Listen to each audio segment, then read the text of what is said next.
Mga kapatid, nandito na naman po si Malo de los Santos para po magbigay ng reaction. Kasi po may nalaman po ako maraming nagsabi sa akin na ito daw po si Ansing.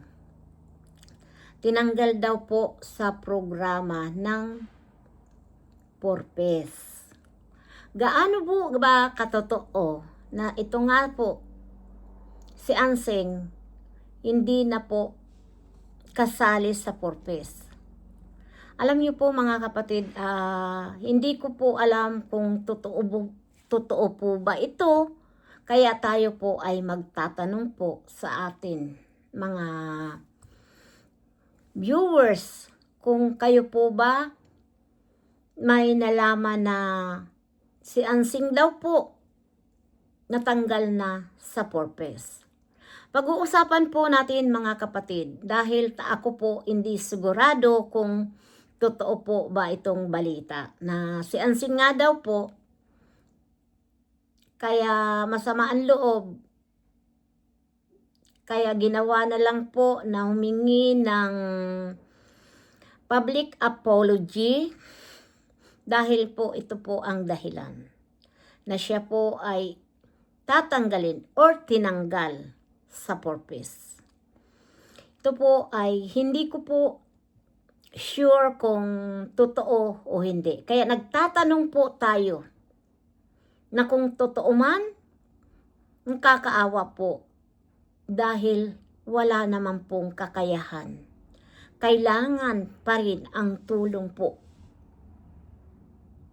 ng DSWD dito po sa pamilya ni Ansing. Ano po? Kung ano man po yung mga nangyari, sana po ay hindi naman po madamay dito po si Ansing about po sa Porpes. Dahil karapatan ni Ansing na makasali sa Porpes po, na makatanggap po ng ayuda ng gobyerno. Kasi alam niyo po mga kapatid, nakakalungkot po yung nalalaman natin na dahil sa mga issue ay tatanggalin nyo na po ng karapatan na makatanggap po ng ayuda sa pamamagitan ng Porpes. Di ba po? Iyan po ay may pundo ang gobyerno. Kaya sana po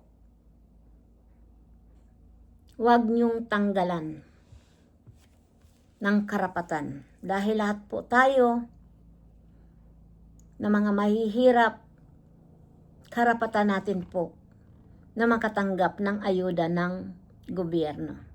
Dahil alam naman natin, may pundo ang gobyerno sa ating mga kababayan na nangangailangan ng tulong. Yung iba nga po dyan, sa totoo lang, real talk po. Yung iba nga po dyan, kahit maranya na ang buhay nila, kapag kamag-anak po, makakatanggap po ng ayuda galing sa gobyerno. Bakit po ang ibang mahihirap? Sa totoo lang, pinagkakaitan po. Pinagkakaitan po ang iba. Lalo na po yung talagang mahirap na mahirap. Hindi po sila na kakatanggap ng galing sa gobyerno natin. Sana naman po yung deserve, yung mga talagang mahirap, yun po ang tulungan nyo. Hindi po yun kabawasan sa atin dahil alam naman natin po na ang gobyerno may pundo po dyan dahil yan po yung programa ng gobyerno na dapat po na ibinibigay po sa ating mga kababayan na mga mahihirap na gaya po ni Ansing.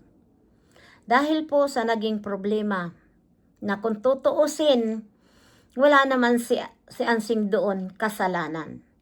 Kaya kung tutuusin, hindi si Ansing ang humingi ng public apology. Kayo rin po. 'Di ba? Sana naman po, hindi totoo na tinanggalan nyo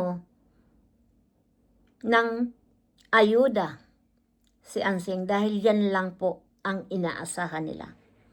Gasino naman po yung kinikita ng pagtinda-tinda ng kanyang asawa.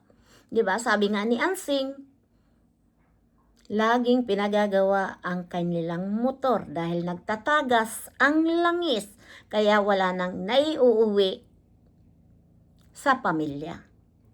Kaya po, sa totoo lang, kita naman natin po ang kalagayan nila.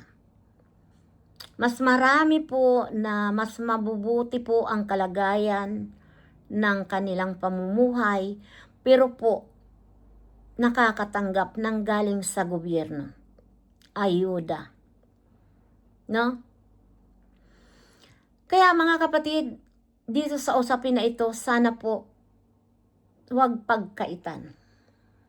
Huwag tayong padadala. Kung hindi naman natin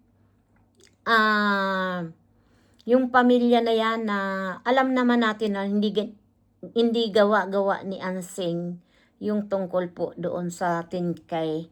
Kaya dapat po tayo, bago tayo gumawa, isipin natin muna ng 10 beses para hindi po tayo yung nabubutasan, 'di ba? Hindi tayo yung napapag-usapan, 'di ba?